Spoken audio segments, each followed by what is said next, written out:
Hello, this is Witch Nikki, and I'm here to read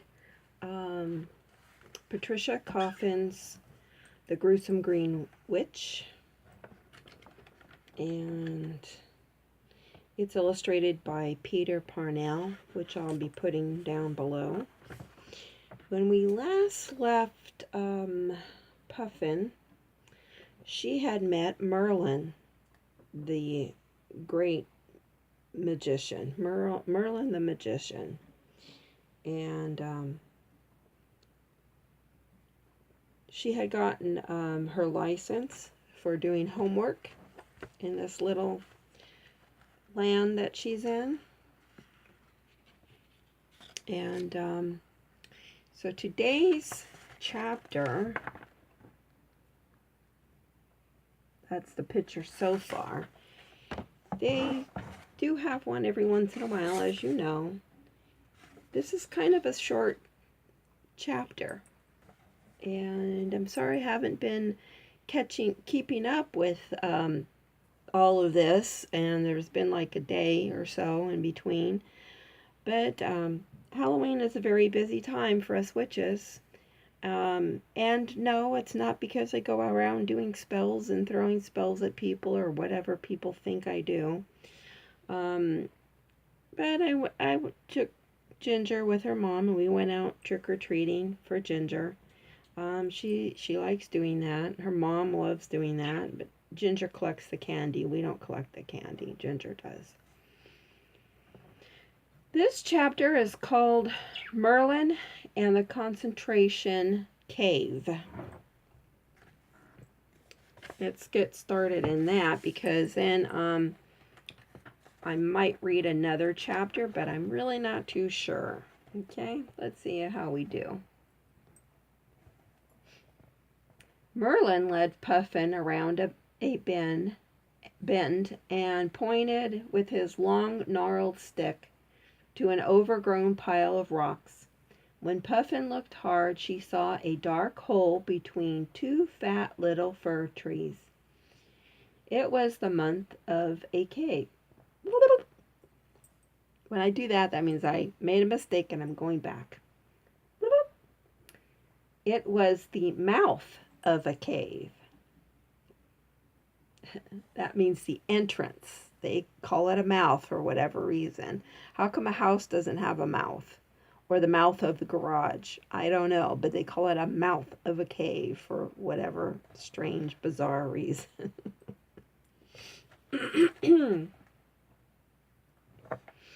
That, said Merlin, is the concentration cave. When you are in there, there is nothing to do but concentrate on your homework. There is absolutely nothing to distract you. There is nothing to bother you. There is nothing but what you brought in with you, your math, your English, or whatever subject you have been asked by your teacher to remember, figure out, solve, spell, or make up. Here, let me show you. He held back some trailing ivy for Puffin to pass under. The concentration cave was a large egg-shaped place with a round frosted light bulb hanging down in the middle of the ceiling. This shed a queer, rather pleasant, even light, and a funny thing was that there was absolutely no shadows in the place. Under the light, there was a large bare wooden table, and in front of that a straight wooden chair with a fat, light brown cushion on it. Sit down, said Merlin, and start concentrating. When you have finished your homework, ring that bell, and I will let you out. He pointed to a little round button on the wall. These walls are soundproof and rounded so that your thoughts will fly back and forth like bats in the dark, never hitting or confusing each other, round and round your head. All you have to do is catch them and put them down on paper. How do I catch them? They are your thoughts. So when they come home to roost, you must take them in. This is the world's easiest and quickest way of doing homework. You remove yourself from the world and think about nothing but what you are doing. You'll see. And Merlin left the cave and shut the door. How many of you could do homework in a cave with just a light hanging overhead? I don't know. Some people like to play music very loudly when they're doing homework, and some people like to have dictionaries and other books around to help them with their words. Everybody does homework differently. So whatever way it works for you, that's it. That's the ticket. But here it is in this story. Puffin felt very much alone. There wasn't a sound. There were no shadows. There was nothing to look at but the smooth egg-shaped walls of the cave. She spread her books out on the table and started doing her math. The questions, the numbers, the multiplication table, all seemed clear as clear could be. They did zip around her head, bouncing from wall to wall, and she did catch answers right out of the air and put them down in her notebook. Her reading questions went just as well, and so did her French. Suddenly, she was through with her homework and realized she hadn't thought of anything else while she was doing it. Luckily, Bubble and Squeak were asleep in the pocket of her cardigan. A cardigan is a type of sweater.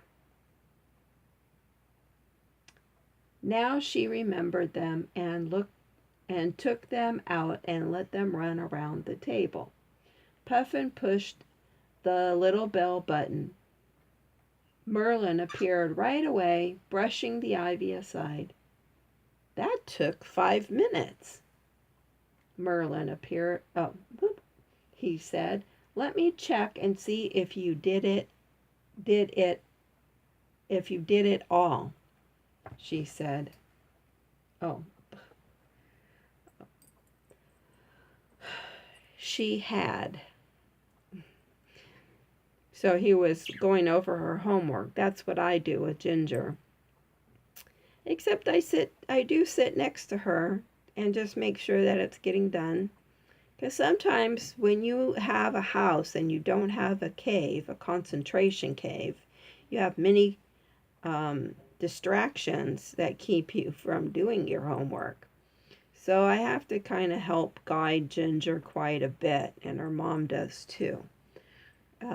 Sometimes it goes very well, and sometimes it still doesn't.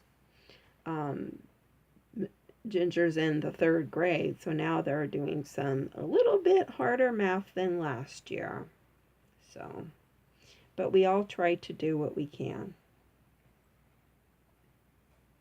Boy, that's a neat way to do homework, said Puffin, relieved. Can I go and play with tea now? First, let me sign your working paper, said Merlin. I see you are responsible for 2 chickmuck orphans. Better forage some nuts for them. And have you any milk? No. There is a sacred cow not far from here who might donate some. The sacred cow lived in a lovely green velvety meadow full of clover and buttercups. Around her neck she wore bells from India, which is where she had come from. She had a bump on her shoulders and extra large floppy ears, and her hide seemed to be made of silky white velvet.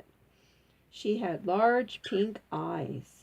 Merlin took a mushroom cap, held it upside down, and filled it with her creamy milk. The chipmunks lapped up the milk and busily consumed the mushroom cap. What will Mummy say about these chipmunks? Wondered Puffin as she scrambled back home through the leafy, ferny, furry tunnel lined with bluebells. She wasn't really worried because she had done all her homework. But now, for Pete's sakes, do you keep two wiggly, scrambly, bubbly, squeaky little brown creatures a secret? Oh, but how, for Pete's sakes, do you keep two wiggly, scrambly, bubbly, squeaky little brown creatures a secret? Here shows a little picture of a. Did you notice the ink is done in green? And I don't know if you could tell, but if you look closely enough, you'll see that the writing in the book as well. It's a greenish color. Unless my eyes are playing tricks on me. Well, that was the end of that chapter. And I'm just on 11 minutes. And I do believe we can do another chapter. I think we should, since I've skipped a couple of days of reading. Mole meets Bubble and Squeak. So her friend Mole, remember, from her school, one of her school friends, and she's going to meet Bubble and Squeak, which are the chipmunks.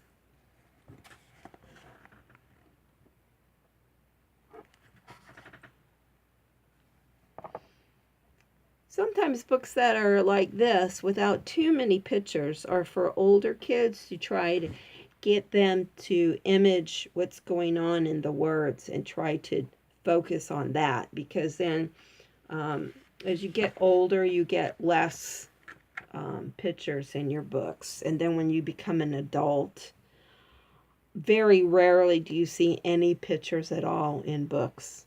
Hardly, probably none. Puffin had a terrible battle with her conscience.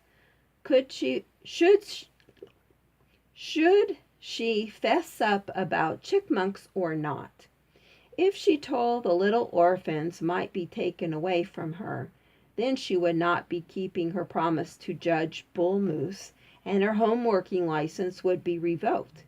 If that happened, she would not be able to study in the magic forest, and her marks would go down again. Not once did it occur to her that she might give up the magic forest. People who are fortunate enough to have found the magic forest are also not foolish enough to give it up. Give it up means to tell about it, and give it up in information to tell about it, is what they're saying. So the best thing really would be to not tell her mother that she had two baby chipmunks in her cardigan pocket. It was in the interest of getting better grades.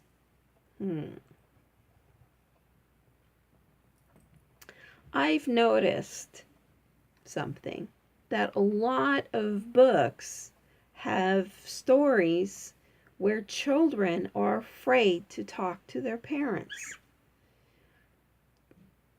All through my reading history, I've read since I was about 3 years old. And there was children who were very afraid. And I'll get into that maybe after, if I have some time.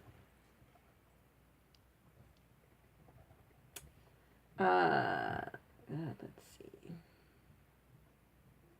In order to keep the chipmunks a secret, she figured she had to take them to school with her. If she left them alone in the apartment, they might get loose. The only creature that she could trust was Sidney, but she didn't trust him that far. He might think of the chipmunks in terms of hors d'oeuvres or dessert. true. A dog might decide that he might want to eat a snack. A chick-monkey snack. So she took Bubble and Squeak to school in her school bag, wrapped in a doll blanket. They were curled up and sleeping. She'd fed them some cereal and milk when her mother was busy rescuing the toast. They didn't bubble or squeak, not for the first 2 periods anyway. Then it came time to go to gym. Puffin panicked. "Mole," she whispered, "I've got 2 baby chipmunks, and I am honor bound to bring up the best, to do the best of my ability. Where shall I put them during gym?" Mole's brown eyes opened wide. "Oh, let me see them," she breathed.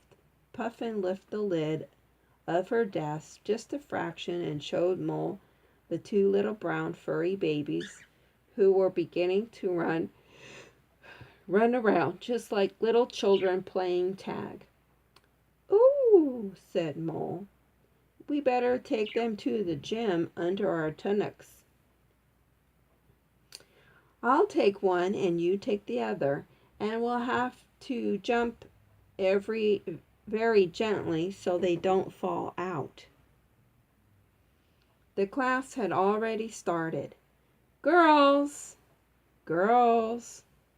Girls!" cried the gym teacher. "You all act as though you were half asleep. Listen to the piano and try to make me feel that you are trees in a storm. Now, go." The music was very wild, and the class started to run around and bend and leap and interpret the feeling of trees being tossed about in the wind. Only Puffin and Mole stood somewhat rooted to the ground, swaying very gently. "Puffin Slater, Mole Morrison," called the gym teacher. Dancing around in her sneakers. More action, please." "More action, please." Mole twirled around, and Squeak fell from under her gym tunic. No one noticed a little chickmunk who was smaller than a mouse. He scuttled under the piano. There was an awful lot of noise under there, and it hurt his little ears. Oh, dear. Boom da boom ba dee dee yay. One out beyond the piano legs were little girls' legs, leaping and dancing about. It looked mighty risky out there, so he started to climb up inside the piano. There he found a whole bunch of vibrating wires and felt-covered hammers crashing down. Scared to death, he crouched on the humming piano strings and caused the A note to go flat. "Stop!" cried the gym teacher. "There is something wrong with the music." All the girls skidded to a stop, whereupon Bubble fell out of Puffin's tunic. "Eek!" squeaked Bubble and ran.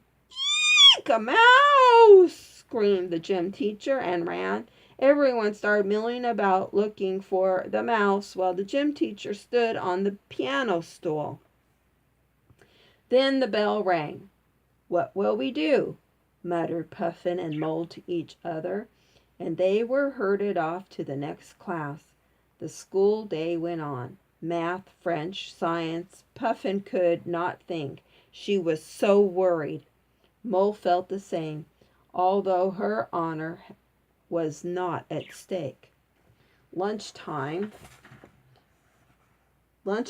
came. In the midst of lunch, which both girls just pecked at, the headmistress of the middle school suddenly appeared. The clatter of knives and forks stopped, and everyone stood up. "Girls," she said, "I'm here to find out who brought 2 baby chickmunks to school. I have checked with our science department, and we have no chipmunks sporting here at present. Therefore, I'm curious to know how it happens that two little brown animals are curled up in my right-hand desk drawer." There was dead silence. The headmistress smiled. "This is not a serious misdemeanor. It is, however, a bit out of ordinary. The problem needs to be solved." Puffin, bright in the face, lifted her hand. "They are mine, ma'am," she said. "They escaped during gym. I am sorry." "My dear Patricia," said the headmistress, "I am happy to see children with pets, especially wild animals like chipmunks. But you know they are not allowed in school. Now go to my office and get your animals and leave them in the science room. We will discuss what to do with them after lunch." Puffin went. There they were, curled up on a fresh term report, sound asleep, breathing quickly the way wild animals do. Of course they had been brought up in a drawer.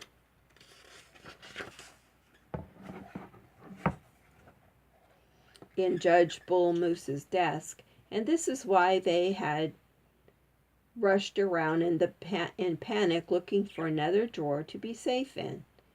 "Where did you get them?" asked the headmistress.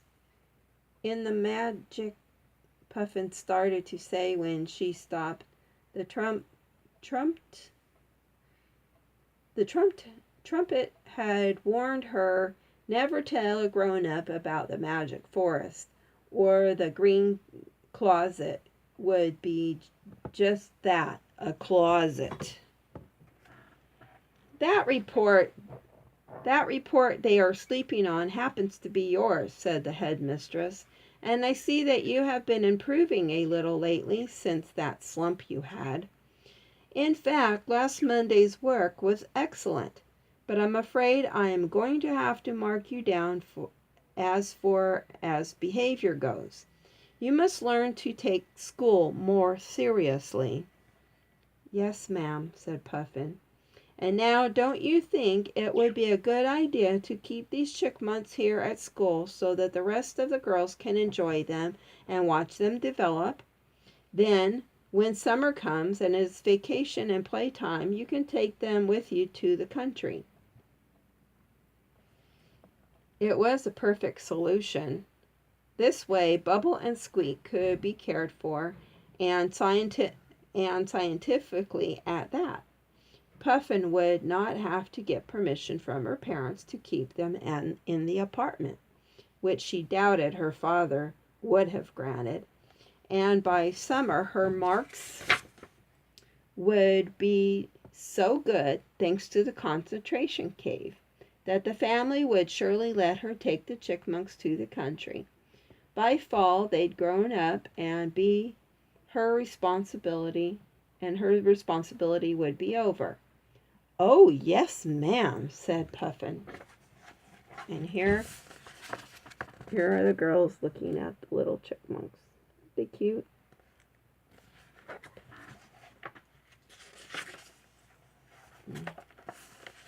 Here's just a little picture of it. I think it's a little bunny or something in the, yeah, a little bunny running through the grass.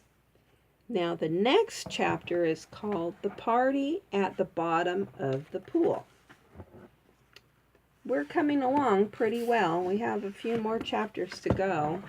Let me take a look in the front here where the chapters are.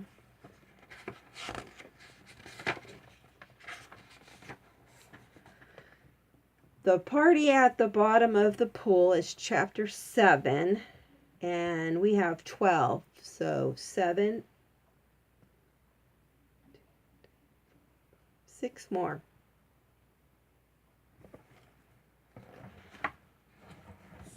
Going to put this in here. Now, I do have a few more minutes to kind of talk about what I was kind of talking about before. A long time ago, way before I was born, about the time way before my mom was born, and during the time that my mom was born, and even part of the time that I grew up. Children were not listened to at all, hardly at all. When I had started to grow up, parents were doing a little bit, trying to do a little bit better to listen to children, but still the children would get punished severely in my days. If you didn't get yelled at, you got swatted or spanked or even worse. It was terrible. Now, I'm not saying this to frighten any of you children, because those days are gone. They made laws that have passed that you can't be hurting your children like that severely. But it's up to each parent or grandparent or whoever's taking care of the children to discipline them or teach them manners in the ways that they see fit that works. I am very against anybody hitting a child. No adult would hit me, and if they did, that's called abuse, domestic abuse. And why would it be different for an adult to swat or hit a child, no matter how it is? Why would that be different? Why would that be acceptable? You don't have to swat or hit a child to discipline them. You know, a lot of people argue with me. A lot of people younger than me, and sometimes the older ones too. The older ones are stuck in the way of that they were brought up, but I'm not, because I was brought up that way. I was brought up to fear my stepdad coming home. I feared my mom getting mad. She never really got too much mad, but she would just say, "Wait till your dad gets home." And then she would tell him the things that we had done or didn't do, and he would get very upset, very upset. There was times where I knew he was coming home, and I would run outside, and I would climb our avocado tree, which was very big, and I would climb up to the top of it just so he wouldn't, I was hoping he wouldn't find me up there. Not that I did anything bad, I just couldn't stand him coming home sometimes because he was so mad and angry all the time and yelling at the dog, yelling at anybody who just got in his way. I don't think that that's right. And I think that's why in a lot of these books, children were afraid to talk to their parents. And that can be a very bad thing. That could be a setback, because then kids take in their problems and try to solve their problems by themselves. And then sometimes they get in trouble in school, or they have troubles at home, or they have trouble studying because they're just so worried about, all the things that go on and trying to just grow up and, live a little and be a kid and have some fun, but try to follow all the rules and regulations. How about just letting kids, talk to them, setting some of the rules, because I think that rules are a good thing. Like if you break something, if it cannot be fixed, it needs to be thrown away. Because a lot of times you give a child, a gift, and some of the gifts that you give them, that are given to them, um, kids just break them. They play rough with them and all of a sudden it breaks. Well, if it cannot be fixed, it is no longer a useful toy and it should be thrown away, and therefore you no longer have it. So I think that that is punishment enough, don't you? Um, I don't like to say punishment, but discipline, because in the big world, when you grow up, if you do something wrong, society is going to punish you. You're going to be punished for what you do. So you need to learn how to behave in your home. So when you do go to school or some other place like a church or, I don't know, even in the store or restaurant, you know how to behave yourself. But you should always be able to feel like you can talk with an adult. If it's not your mom or your dad, maybe a grandma or a grandpa or aunt or uncle or somebody who will listen to you and understand you and communicate with you. So I hope that you kids out there are having a good life and good communication with your grown-ups, your parents, and all of that. All your family members treat you fairly. I hope you're liking this book. Not too many people are viewing it, but that's okay. I'm going to finish it. I started it and I'm going to finish it. And I forgot my little shout outs for Aiden, Kaylee, Kayleen, Julia, River, Ginger, Jordan, and Rihanna, and Kennedy. Sorry, I didn't know if I... I'm on 32 minutes now, and my mind's been on a lot of things lately, so I'm going to say goodbye for now, but I love you all very much. Thank you for tuning in. And please hit the like button if you can, or leave a comment. I love those. Thank you.